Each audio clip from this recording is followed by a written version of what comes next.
Hello, FYE scholars.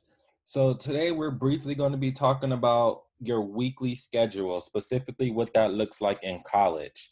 So in high school, your weekly schedule pretty much consisted of a very similar pattern where you can expect to be at school from typically 8 o'clock in the morning to about 3 o'clock in the afternoon. You probably had the same classes every day, or you probably was even on an even and odd schedule where you met with professors every other day.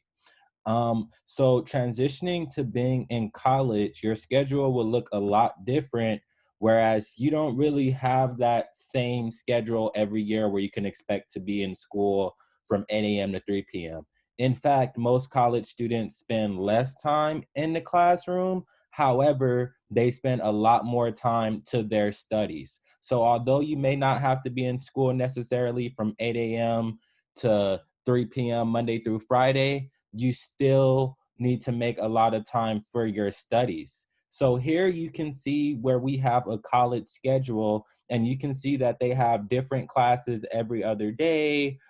Some days they have a break at a certain time, whereas other days they do not. And then you see that you have to incorporate your study time when you're not in the classroom. So when it comes down to your weekly schedule, being a college student, you just want to make certain that you have everything balanced, and you want to make sure if you're working that your work schedule do not conflict with your school schedule, and you just want to simply make certain that you are taking the courses you needed, and again, you're not allowing your work schedule to interfere too much with your school schedule, and making sure that you have that balance. So again, when it comes to the college schedule, you want to be mindful of these things and make sure that you're really balancing your time to the best of your ability. Okay, everyone, thank you for listening.